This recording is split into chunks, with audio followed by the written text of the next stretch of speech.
आप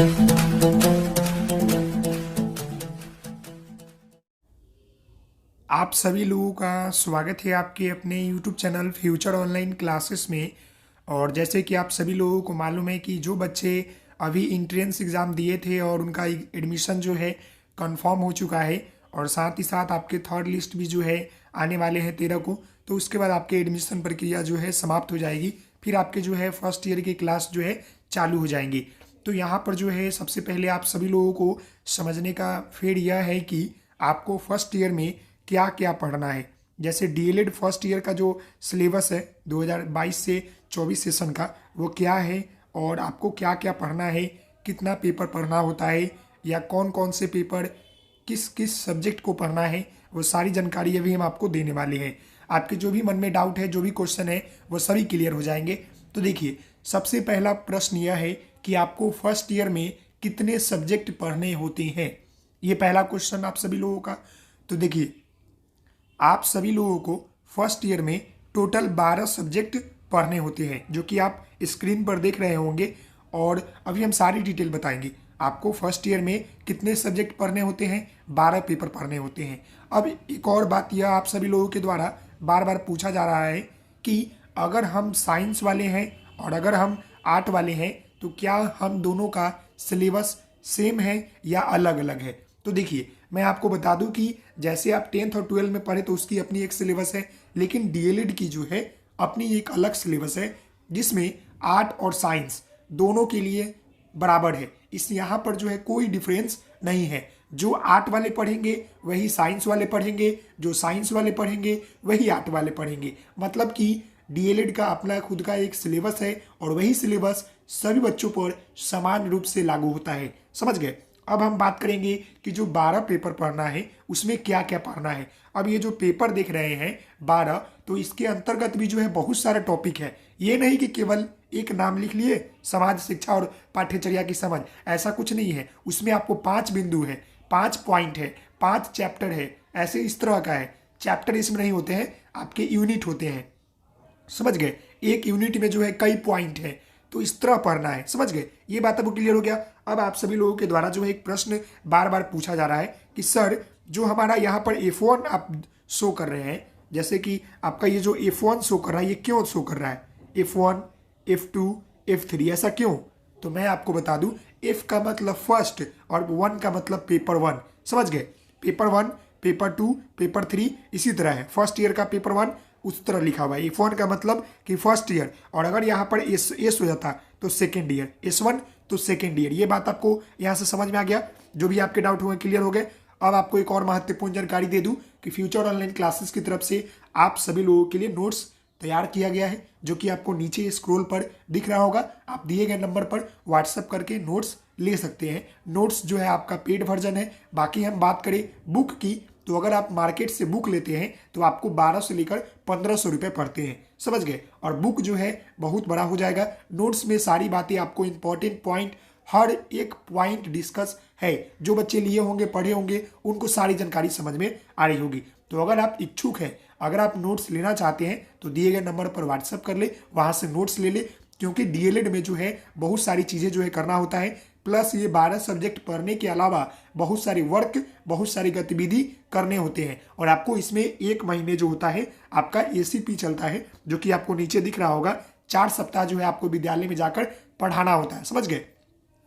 अब हम जो है पेपर के ऊपर बात करेंगे कि आपको जो है कौन कौन से पेपर जो है पढ़ना है। देखिए, पहला आपका जो पेपर है F1 है, जिसमें आपको समाज शिक्षा और पाठ्यचर्या की समझ के बारे में पढ़ना है। इसमें भी जो है आपके 4 या 5 यूनिट होते हैं। समझ गए। और हर एक यूनिट में आपको जो है 5 से 6 बिंदु होते हैं। समझ गए।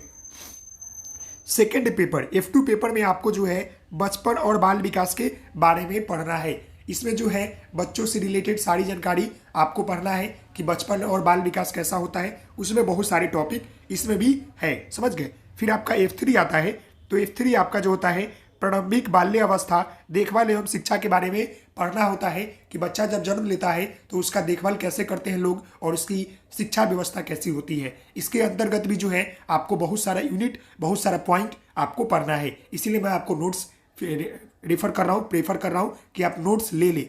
बाकी आप बुक लेंगे तो बुक में भी जो है उतनी बातें नहीं लिखी गई है और उतनी बारीकी से नहीं लिखी गई है, आपको वहाँ भी पढ़ने में कठिनाई होगा। प्लस मैं आपको बता दूं सारी क्लासेस आपको फ्री ऑफ कॉस्ट यूट्यूब पर दिए जाएंगे, समझ गए। पेपर आपका A4 है जिसमें आपको जो है विद्यालय संस्कृति परिवर्तन और शिक्षक विकास के बारे में पढ़ना है कि विद्यालय संस्कृति क्या होता है, उसका जो परिवेश है, जो उसका परिवर्तन है वह कैसे होता है और शिक्षक विकास कैसे होता है, इसके बारे में आपको इसमें पढ़ना है। इसमें भी जो है बहुत सारा आपका पॉइंट और यूनिट है, समझ गए। अगला आपका A5 होता है। थोड़ी सी मेरी तबीयत ठीक नहीं है जिसकी वजह से मेरी आवाज़ फंस रही है, फिर भी आप टेंशन नहीं ले, सारी बातों को समझे जी। यहाँ देखिए A5 में आपको पढ़ना है भाषा की समझ तथा आरंभिक भाषा विकास, समझ गए। भाषा की समझ और आरंभिक भाषा विकास कि बच्चों में जो है भाषा की समझ कैसे आती है और साथ ही साथ बचपन में भाषा वो कैसे सीखते हैं और आरंभिक भाषा कहाँ से स्टार्ट होता है, इसके बारे में आपको पढ़ना है A5 पेपर में। F6 पेपर जो होता है आपका, इसमें जो है शिक्षा में जेंडर एवं समावेशी परिप्रेक्ष्य के बारे में आपको पढ़ना होता है कि शिक्षा में जेंडर के बारे में क्या क्या अफवाह है, क्या क्या मिथक है, वो सारी बातें इसमें आपको है और साथ ही साथ समावेशी परिप्रेक्ष्य के बारे में बात करना होता है, पढ़ना होता है। इसमें भी जो है बहुत सारे 3 यूनिट है कि आपको जो है समावेशी परिप्रेक्ष्य कैसे बनाना है, समावेशी शिक्षा, समावेशी लोगों को कैसे शामिल करके एक कक्षा कक्ष में बच्चों को पढ़ाना है, तो सारी बातें जो है आपको यहाँ पर पढ़ना है इसमें, समझ गए। अब आगे हम बात करें तो यहाँ पर F7 है जहाँ पर आपको गणित का शिक्षण शास्त्र प्रथम प्राथमिक स्तर, इसमें जो है गणित के शिक्षण शास्त्र को बारे में पढ़ना है और यह जो होता है इसमें आपको मैथ नहीं होगा, समझ गए। इसमें आपको सभी थ्योरेटिकल है, सभी लॉजिकल इसमें नहीं है, इसमें थ्योरी है, सिर्फ थ्योरी है। अगर आप बुक लेते हैं तो वहाँ पर फिगर भी आपको नहीं देखने को मिलेगा। इसमें जो है थ्योरी पढ़ना है कि बच्चों को आप जोड़ कैसे सिखाएंगे, बच्चों को घटाव कैसे सिखाएंगे, बच्चों को क्षेत्रमिति या बच्चों को जो गणित की संकल्पनाएं हैं, गणितीकरण है, कैसे विकसित करेंगे, बहुत सारी चीज़ें जो है इसमें पढ़ना होता है, समझ गए। अब आगे हम बात करें तो यहाँ पर F8 है जहाँ पर हिंदी का शिक्षण शास्त्र प्राथमिक स्तर के बारे में पढ़ना है कि बच्चे जो है हिंदी लिखना कैसे सीखते हैं, बोलना कैसे सीखते हैं, सुनना, बहुत सारे हिंदी को लिखना पढ़ना, कैसे उनका हिंदी जो है बचपन से आरंभ होता है और वो हिंदी को सीखते हैं, इसमें आपको पढ़ना है, समझ गए। आगे हम बात करें F9 पेपर की तो प्रोफिशिएंसी इन इंग्लिश के बारे में, इसमें जो है इंग्लिश से रिलेटेड सारी जानकारी आपको पढ़ना है कि बच्चों में इंग्लिश की अवधारणा या हमारे आसपास इंग्लिश या हमारे देश के लिए या हमारे लिए इंग्लिश क्यों जरूरी है, why English as a global language, English global language क्यों है, आखिर क्यों। तो हम लोग भाषा को ट्रांसफर करते हैं, बहुत सारी चीज़ों को सीखते हैं, अपने सांस्कृतिक परिप्रेक्ष्य को आदान प्रदान करते हैं, इसलिए इंग्लिश को ग्लोबल लैंग्वेज माना जाता है। पूरे विश्व में इंग्लिश एक ऐसी भाषा है जो कि हर देश में बोली जाती है, समझ गए। आगे हम बात करें F10 में तो F10 में जो है पर्यावरण अध्ययन का शिक्षण शास्त्र बच्चों को बताना है। इसमें जो है पर्यावरण से रिलेटेड सारी जानकारियाँ, सारी चीज़ें जो है आपको पढ़ना है, समझ गए। फिर अगर हम बात करें F11 की तो इसमें कला समेकित शिक्षा के बारे में आपको पढ़ना है कि बच्चों को जो है कला में कैसे विकसित करेंगे, कला समेकित शिक्षा के माध्यम से कैसे पढ़ाएंगे, कला समेकित शिक्षा को जोड़कर सब्जेक्ट को कैसे पढ़ाएंगे, सारी जानकारी आपको जो है इसमें दिया गया है। और मैं आपको बता दूं कि नोट्स में जो है हर एक टॉपिक, ये तो मैं चैप्टर का ना, ये मैं सिर्फ पेपर का नाम बता रहा हूँ और इस पेपर के अंतर्गत बहुत सारे यूनिट हैं, उस यूनिट के अंतर्गत बहुत सारे पॉइंट है जो कि आपके सारे पॉइंट नोट्स में डिस्कस है, समझ गए। अब जो लास्ट पेपर आपका है वो आपका जो है 12 नंबर शिक्षा में सूचना एवं संचार तकनीकी ICT के बारे में आपको यहाँ पर पढ़ना है, मतलब कि कंप्यूटर के बारे में आपको यहाँ पर पढ़ना है, समझ गए। तो कंप्यूटर में बच्चों को कैसे विकसित करेंगे, हमारे लिए कंप्यूटर क्यों जरूरी है। वर्तमान समय में आपको मालूम है कि हर काम जो है सोशल मीडिया, कंप्यूटर, इंटरनेट, ये सारी चीज़ें जो है आपको मिल जाएगी, बुक में भी मिलेगी, नोट्स में भी मिलेगी, समझ गए।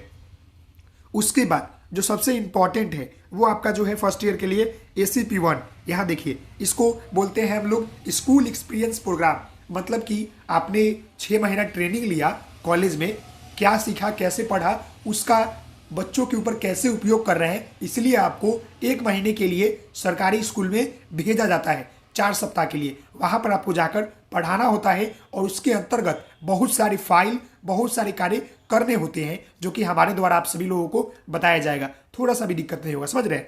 बाकी इसमें जो है देखिए इसको हिंदी में विद्यालय अनुभव कार्यक्रम फर्स्ट बोलते हैं, और दूसरा ईयर में तो चार महीने के लिए जाता है। फर्स्ट ईयर में आपको 1 महीने के लिए, देखिए 4 सप्ताह टोटल आपके 1 महीने के लिए, और ये इसमें जो होता है आपका 100 नंबर मिलता है। ये ऐसे नहीं होता है, इसमें नंबर भी होता है। बाकी आपके सभी सब्जेक्ट के नंबर भी हम बताएंगे, आप हमारे साथ जुड़े रहेंगे। और अगर आपने नोट्स नहीं लिया है तो नोट्स ले ले, नोट्स बेहतर है। मिलते हैं नेक्स्ट वीडियो में। यह सारे पेपर जो है आपको फर्स्ट ईयर के अंतर्गत पढ़ना है। बहुत जल्द जो है आपके सारे पेपर को क्लास लग जाएंगे। मैं आपको बता दूं कि हमारे यहाँ नेटवर्क इशू ज़्यादा है, जिसकी वजह से मैं लाइव क्लासेस नहीं ले पाता हूँ, लेकिन आपको रिकॉर्डेड फॉर्म में ही क्लासेस जो है डेली बेसिस पर मिलेंगे। नहीं तो आप नोट्स लेकर पढ़ाई शुरू कर दें, क्योंकि आपके एग्जाम डेट भी जो है आ चुके हैं। अगस्त में आपके एग्जाम होने वाले हैं फर्स्ट ईयर के 2022 से 24 सेशन के। तो ये जो है टोटल आपके 12 पेपर पढ़ने होते हैं। मिलते हैं नेक्स्ट वीडियो में, तब तक के लिए धन्यवाद। Thank you so much. जय हिंद, जय भारत।